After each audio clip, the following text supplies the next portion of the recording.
ముఖ్యమంత్రి శ్రీ చంద్రశేఖరరావు గారు,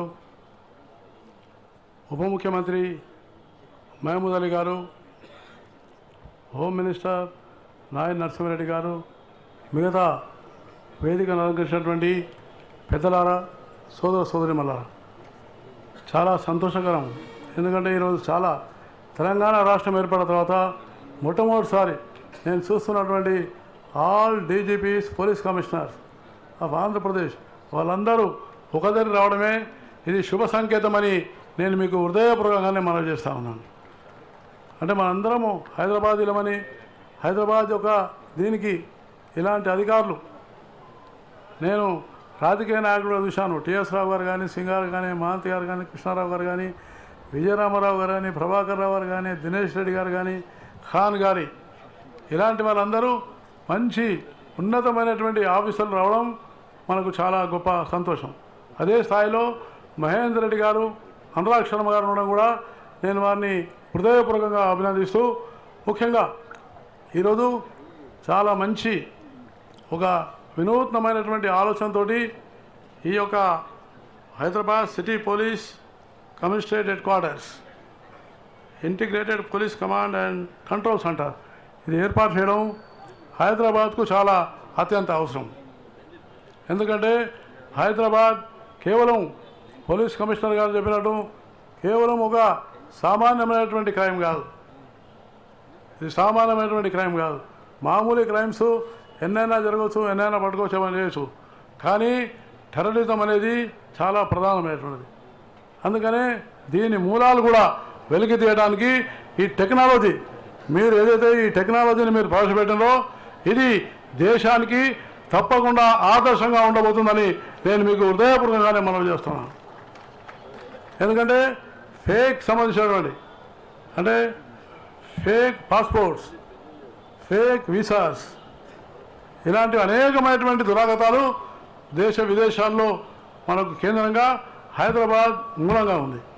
సో అందుకనే దీన్ని చాలా పకడ్బందీగా ముఖ్యమంత్రి గారు ఆలోచించి ఈ టెక్నాలజీ ద్వారా చేయడం అనేది ఇది చాలా శుభ సందేశంగా నేను భావిస్తున్నాను. ఎందుకంటే నరేంద్ర మోడీ గారి ప్రభుత్వం కూడా ఈ దేశంలో మార్పు రావాలంటే టెక్నాలజీ యొక్క మార్పు రావాలి. టెక్నాలజీ మార్పు వస్తే రెండు విషయాలు లాభపడతాం. ఒకటి transparency, number 1. Number 2 is accountability. ఇది ఎవరికైనా వర్తిస్తుంది, ట్రాన్స్పరెన్సీ అండ్ అకౌంటబిలిటీ. అది పోలీస్ ఆఫీసర్కే కాదు, సమాజంలో ఉన్న రాజకీయ నాయకులు కూడా వర్తిస్తుందని నేను మీకు హృదయపూర్వకంగానే మనవి చేస్తూ ఉన్నాను.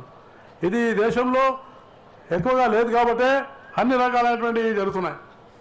అందుకనే చాలా సంతోషం. హైదరాబాద్ పోలీస్ చాలా పేరున్నటువంటి పోలీస్. ఎక్కడ నేరం జరిగినా హైదరాబాద్ పోలీసులు పట్టుకోవడంలో నంబర్ 1లో ఉన్న విషయాన్ని మనం తప్పకుండా అభినందించాల్సిన అవసరం ఉంది. హైదరాబాద్ పోలీస్కి ఆ రికార్డు ఉంది. కాబట్టి హైదరాబాద్ పోలీస్ మరి ఇంత 300 కోట్ల రూపాయలతోటి ఇంత నూతనమైనటువంటి బిల్డింగ్ నిర్మాణం చేయడం ఇది చాలా సంతోషం. అదేవిధంగా చాలా పెద్ద ఎత్తున తెలంగాణ రాష్ట్రానికి ఇన్వెస్ట్మెంట్స్ రాబోతాయి. ముఖ్యమంత్రి గారు చేసే ప్రయత్నం, కేంద్ర ప్రభుత్వం చేసే ప్రయత్నం, పెద్ద ఎత్తున పెద్ద ఇన్వెస్ట్మెంట్స్ దేశ విదేశాల నుంచి వచ్చే అవకాశం ఉంది. దానికి ప్రధానమైనది మా నాయన నరసింహారెడ్డి గారు చెప్పినట్టుగా శాంతి భద్రతలు. హైదరాబాద్ ఇది కేవలము అందరు ఇక్కడ ఉన్నారు, గుజరాతీలు ఉన్నారు, తమిళ వారు ఉన్నారు, బిహారీ వారు ఉన్నారు, ఆంధ్ర వారు ఉన్నారు, తెలంగాణ వారు ఉన్నారు, అందరూ ఉన్నారు. విదేశాల నుంచి వస్తున్నారు. ఉస్మానియా యూనివర్సిటీలో విదేశాల నుంచి చదువుతున్నారు. ఇండియన్ ఫారెన్ లాంగ్వేజ్ ఇన్స్టిట్యూట్ ఇక్కడ ఉంది. కాబట్టి హైదరాబాద్ ఇది ఒక మినీ ఇండియా అని నేను మీకు హృదయపూర్వకంగానే మనవి చేస్తున్నాను. మరి ముఖ్యమంత్రి గారు కూడా చాలా సంతోషం. వారు కూడా దీన్ని ఒక విశ్వనగరంగా తయారు చేద్దామని చేస్తున్న దానికి కేంద్ర ప్రభుత్వం నుంచి నేను అన్ని విధాలుగా నేను తప్పకుండా సహకరిస్తాను. దీని ద్వారా రేపు నేరాలు తగ్గే అవకాశం ఉంటుంది. హనుమంతరావు గారి యొక్క ఉన్నటువంటి అన్ని డౌట్స్ దీని ద్వారా తప్పకుండా పోతాయని నేను తప్పకుండా విశ్వసిస్తున్నాను. ఎందుకంటే ఇది చాలా అవసరం. అకౌంటబిలిటీ హనుమంతరావు గారు చాలా విషయాలు చెప్పినారు, నేను అవన్నీ చెప్పాను. కానీ ఒక విషయం మాత్రం హనుమంతరావు గారితో చెప్తాను. ఏంటంటే మేము హిందూ దేశం చేస్తామనేది అది పొరపాటు. అది హనుమంతరావు గారి మైండ్లో ఉండాలి, కానీ మా మైండ్లో లేదని నేను మీకు హృదయపూర్వకంగానే మనవి చేస్తాను. కానీ నాయన నరసింహారెడ్డి గారు పోతూ జై హింద్ అన్నాడు. అంటే ఇది హిందువులకే జై, ముస్లింలకు నై అని కాదు. ఇది భారతదేశం అంటే హిందూ, ముస్లిం, క్రిస్టియన్ అన్ని జాతుల యొక్క ఇది సమ్మేళనమే భారతదేశం అన్న విషయాన్ని హనుమంతరావు గారు మర్చిపోవద్దని నేను మీకు హృదయపూర్వకంగా మనవి చేస్తా ఉన్నాను. కాబట్టి దీన్ని తప్పకుండా మనందరం కూడా, ఎందుకంటే నేను దీన్ని డిబేట్ చేయదలుచుకోలేదు, కానీ డిబేట్ చేసే వాళ్ళకి నేను సమాధానం చెప్తున్నాను. కేవలం ఒక హనుమంతరావు గారికే చెప్పట్లేదు నేను. ఈ డిబేట్ అనేది దేశానికి మంచిది కాదు, దేశ హితం కోసం కాదు, దేశానికి కావాల్సింది అభివృద్ధి. కాబట్టి అభివృద్ధి చాలా ప్రధానమైనది. అభివృద్ధి అండ్ గుడ్ గవర్నెన్స్, ఈ రెండింటి నుంచి ఈ దేశం దారి మళ్ళితే విదేశాల్లో మనం భారతదేశం ప్రపంచంలో నంబర్ 1 కావాల్సిన అవసరం ఉంది. కాబట్టి ఈ రెండే చాలా ప్రధానమైనవి.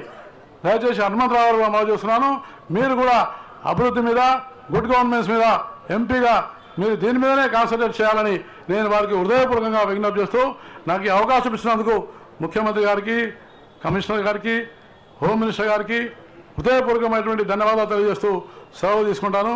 జై హింద్.